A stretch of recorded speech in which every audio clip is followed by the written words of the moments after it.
Ladies and gentlemen, hello, and you're watching TTV News, some latest events in the province. And now we come into details. Ladies and gentlemen, on the morning of May 15, Mr. Nguyễn Mạnh Hùng, Secretary of the Bronzo Party Committee, Chairman of the Bronzo People Council, and Head of the Steering Committee for Breakthrough Solution to Social Economic Development in TayNinh, chair a meeting to report on the implementation progress and propose solution for the Ho Chi Minh City Mobile Raceway project. At the meeting, Vice Chairman of Provincial People's Committee Trần Văn Chiến emphasized that the development and approval of the land prices for compensation and site clearance must comply with the principal criteria, legal foundations, and valuation methods as stipulated by the land law. And the process must also ensure the transparency and publicity, prevent the loss of the state budget funds, protect the rights of the people, and avoid complaints and lawsuits. According to the compensation rates for the project, agricultural land in the certain locations need to be reviewed and reassessed to match the actual conditions and legal regulations. In addition, the Provincial People's Committee has assigned the chairman of the People's Committee of Go Dầu and Binh Cầu districts to direct the foundation to compensation and site clearance and settlement plans for the project in their respective areas. And these plans must ensure the synchronized implementation schedules across localities. In order to firmly address shortcomings and raise awareness and responsibility among party committee, organization, and members in attending meeting, the Standing Committee of the Bronzo Party Committee has issued an official dispatch calling for improvements in the organization and participation of conference for studying and implementing party resolutions.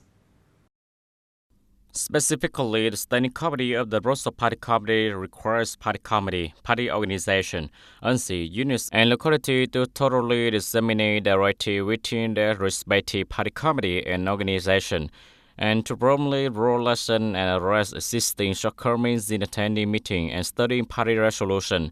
The goal is to further enhance the responsibility of party committee, organization, officer, and party member in participating in conference and learning sessions related to party resolution. Attendance at the meeting venues must strictly follow approved plans, officer invitation, and letters of invitation. Special attention must be given to managing attendees at its venue, avoiding unjustified absences or improper participation that does not align with the invitation. Throughout the duration of the conference, strict discipline and regulation must be maintained. Officers and party members are expected to demonstrate a high sense of responsibility and attentiveness. The rules such as lack of concentration and engaging in unrelated working during party study session must be rectified. Additionally, leaving conference early without valid reason must be strictly arrested.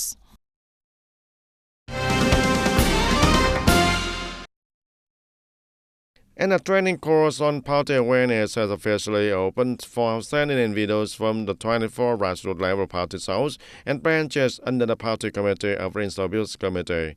Over the 5 days from May the 15th to the 19th, 120 participants will be introduced to the key topics, including an overview of the history of the Communist Party of Vietnam, the platform for the national construction during the transitional period to socialism, studying and following Ho Chi Minh's ideology, morality, and style, and striving to become a member of the Communist Party of Vietnam. Speaking at the opening ceremony, Mr. Nguyễn Văn Cường, Provincial Party Committee member and Executive Deputy Secretary of the Party Committee of Provincial People's Committee, emphasized that all the participants must uphold a strong sense of responsibility, attend the class fully, and seriously actively study the core materials and techniques, and engage with the lectures to fully grasp the knowledge and effectively apply it in their practical work. Ladies and gentlemen, over the past 94 spring session, the Ho Chi Minh Youth Pioneer Organization has been developed and rather patriotic and revolutionary ideas for generations of Vietnamese youth. In TayNinh, a land rich in revolutionary tradition, children continue to diligently study, train, and enthusiastically emulate to follow Uncle by teaching, contributing proudly to the legacy of the Ho Chi Minh Youth Pioneer Organization. And ladies and gentlemen, under the leadership of the Communist Party of Vietnam and the guidance and the care of Ho Chi Minh Communist Youth Union, the Ho Chi Minh Youth Pioneer Organization continued to grow stronger, serving as a spiritual cornerstone for the millions of children across the country. And recently, the Pioneer Organization and the Children's Movement have consistently received the close attention and direction from the Provincial Party Committee, the Provincial Bills Committee, and timely support from the Standing Committee of the Provincial Youth Union. And the practical policies and guidelines have created the favorable conditions for the children to develop comprehensively and nurturing the ethics, life skills, and patriotism, and the spirit of self-reliance and self-improvement. The moment the children strive to follow Uncle Ho's five teachings, continue to be a guidelines and a guiding light for tenants, young pioneers, and each academic year. Pioneer units across the province have continuously innovated their content and organizational methods, helping the children easily access and effectively implement the Uncle Ho's teachings in their studies and daily lives also. I feel very honored and proud to be one of the 8 delegates attending the National Uncle Ho's Good Children Conference. It is an opportunity for me to meet and exchange with outstanding fans and seniors from all over the country. And to become a delegate, I have tried my best in studying, training, and implementing Uncle Ho's 5 teachings and the Children's Pledge. When I received the Hero of 1,000 Good Deeds certificate of the title and the Provincial Chairman's certificate, I felt extremely happy and proud. I feel that my good deeds have been recognized and given me more motivation to spread the kindness to others. And I also understand that I need to try harder to promote and spread to everyone a sense of responsibility to do the good deeds together. Skill training activities, writing experiences, cultural and artistic events, and sport competition are organized widely. Effective models such as the Rice Craft House, Vegetable Garden, tent, and Pioneers Bookshelf, Friendly Learning Corner, and others have contributed to creating healthy learning and play the spaces for children. And notably, the Young Bamboo following Uncle Ho's first projects like the Flower Light Streets, mini parks, children playgrounds, and recycle play areas not only have educational value but also great environment for the children to demonstrate their abilities and responsibility to the community. The Provincial Pioneer Council and Pioneer Council at all levels have initiated many competitive activities to celebrate the major holidays and important events of the country and the Pioneer Organization. Additionally, tenants children enthusiastically compared to do thousands of good deeds, striving to achieve the title of Uncle Ho's Good Children. And the children themselves in their studies while actively participating in competitive activities and the children movement at the school and their localities, and this helped them contribute to building the Pioneer Organization, preparing to advance to the Youth Union and equip themselves with the knowledge to study better during their school years.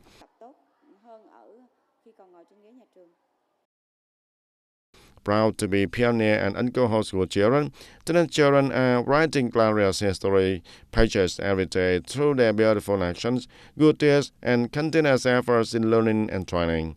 And the journey ahead remains long, but with the solid foundation from the Pioneer Organization, these children are ready to step up to the Youth Union and contributing together to build an increasingly civilized and prosperous TayNinhTV homeland.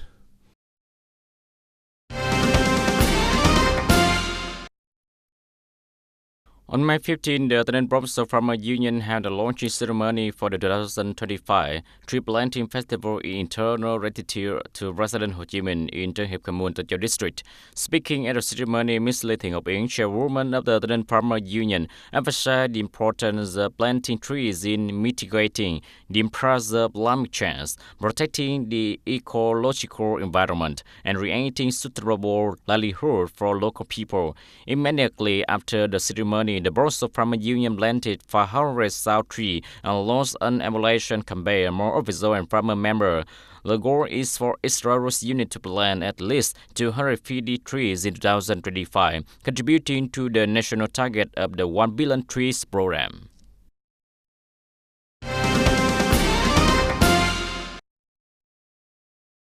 And on May the 15th, the Taynan Provincial Social Security Office launched the 2025 campaign month for universal social insurance development. The event focused on promoting, consulting, and clarifying policies on the social insurance and health insurance. It was held on live and connecting with the district towns and the city across the province. May has continuously been designated by the government as the month for promoting universal participation in the social insurance, and throughout this big month, the communication of the day will be carried out in diverse and flexible manner and combining internal and mass communication approaches. And the campaign highlights the new features in the social insurance and health insurance policies and legislation. It also emphasized the humanitarian significance and practical benefits of participating in voluntary social insurance and household-based health insurance.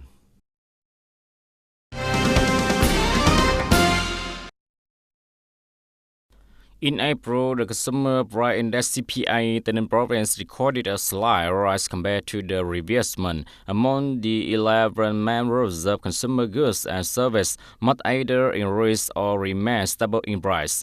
The housing, electricity, and water groups saw the highest increase, with the residential electricity price index rising by more than 4.4% due to increased usage amid hot weather conditions. Vietnam rice export prices rebounded after a period of stabilization, contributing to the upward trend of related commodities.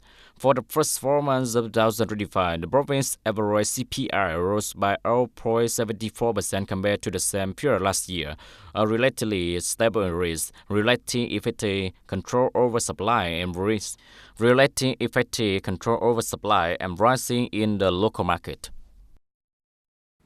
Ladies and gentlemen, respond to the nationwide campaign to collect public opinion on the draft amendments to the 2013 Constitution, following directive from the Ministry of Public Security and the Taynan Provincial People Committee. The Taynan Police Force, from provincial to grassroots level, is actively implementing various activities to promote, encourage, and guide citizens to provide feedback through the VNEID application. With the principle of going to each alley, knocking on each door, examining each person, Taynan Police Force has actually organized direct and indirect outreach activity, as well as engagements through digital platform to citizens. They focus on introducing the basic content of the draft amendments to the 2013 Constitution to the public, clarifying the purpose, significance, and important role of participating in contributing opinion on the draft amendments. Additionally, they provide detailed guidance for citizens on how to participate through the VNEID application, a digital technology platform developed by the Ministry of Public Security, creating favorable, transparent, and quick conditions for sending and receiving feedback. At Hiệp World Police Station in Hoa Thanh Thao, since the implementation of the plan, more than 100 residents have accessed the application and submitted their opinion. Many comments focused on issues related to human rights, citizen rights, state apparatus organization, local government, and the role of the fatherland wrong. Việc lấy ý kiến sửa đổi hiến pháp năm 2013 lần này. The collection of opinion on amending certain articles of the 2013 Constitution is being carried out on the VNEID platform, applying information technology in a digital working environment. This demonstrates the advantage of digital technology. Citizens only need one smartphone to operate on VNEID with level 2 electronic identification. After spending time studying the Constitution, it takes just 10 seconds to contribute opinion through the VNEID platform. When I use VNEID, I found it convenient and easy. At home, I will spread the word to my siblings, relatives, friends, and family to participate and contribute their opinion on the Constitution. Using VNEID to get an opinion on the draft amendment to certain articles of the 2013 Constitution not only help improve management efficiency, but also contribute to building the image of a modern police force that is loyal to and serve the people. The provincial police will continue to strengthen publicity and guidance for citizens while coordinating with various departments and organizations to continue collecting public opinion through the VNEID application. This demonstrates transparency and openness in the constitutional amendment process and provides an opportunity for citizens to exercise their ownership rights and contribute intellectually to the development and improvement of country legal system.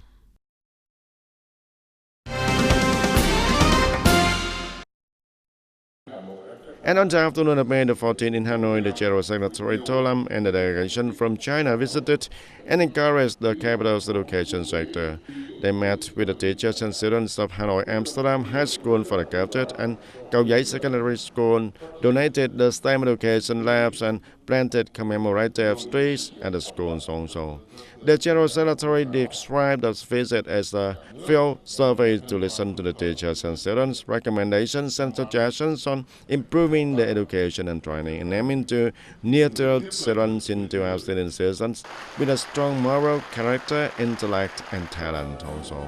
He emphasized that the education system must undergo in-depth innovation with a focus on developing creativity, STEM competencies, foreign languages and digital skills and modern technology. Intellectual education must be closely linked with cultural, ethical, aesthetic, and physical development to shape well-rounded individuals.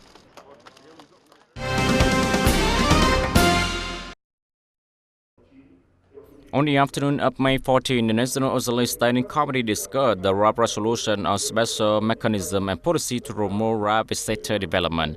During the session, committee members agreed on the necessity, political basis, and legal foundation to issue the resolution under the short-term legislative process. They emphasized the need for both breakthrough measures clearly articulated in the draft to effectively stimulate private economic growth. The draft resolution is expected to reflect a shift in mindset from state control to state facilitation. Government thinking should move from management and control to enabling serving. The state must not stand outside the market, yet it should also refrain from interfering too deeply in business operations. Also on May 14, National Assembly Deputy held a plenary session to discuss the draft resolution of the National Assembly on amending and supplementing several articles of the 2013 Constitution, first reading, as well as the draft law on the organization of local government amended. Regarding the narrowing of questioning rights, the People Council Deputy to Chief Justice of People Courts and Chief Prosecutor of People Procuracy, the drafting committee explained that according to the party policy on ending district-level administrative units, district-level People Court and People Procuracy will no longer be organized. Instead, they will be replaced by regional people courts and people procuracy, meaning there will be no corresponding level people council to exercise questioning rights. Secondly, although the Constitution does not specify questioning authority, people council can still exercise their authority to monitor compliance with the Constitution and laws in their locality. Additionally, people council still retain the right to make recommendations to relevant agencies and organizations. Why deputy would no longer have the right to question the heads of these two agencies as stipulated in the 2013 Constitution? Are regional people courts and people procuracy going to be the only judicial bodies in our country outside the supervision through questioning by people council deputy? If so, who will citizens turn to for questioning when they face injustice to protect their rights? Six suggested that the deputy also urged that without questioning rights, People Council deputy would find it difficult to require Chief Justice and Chief Prosecutor to appear before People Council session to provide specific answer to an issue and engage in public dialogue with deputy and voters. Additionally, some opinions suggested expanding questioning target to include other state agencies regarding law implementation in the locality. Expanding questioning target would have elected representatives in particular and higher-level state agencies in general, strengthen supervision and better control the exercise of state power. Furthermore, through questioning by People Council deputy, the responsibility and solutions of People Committee During discussion on the draft law on organization of local government amended, many opinions suggested that the drafting agency should continue to review provisions related to the duty and powers of two-level local government, especially the former duty and powers of district level. This would avoid omission and overlap affecting the continuity and smooth operation of local governments, as well as the rights, interests, and activities of citizens and businesses. Ladies and gentlemen, that's all for today TTV News. Thank you for watching and see you next time.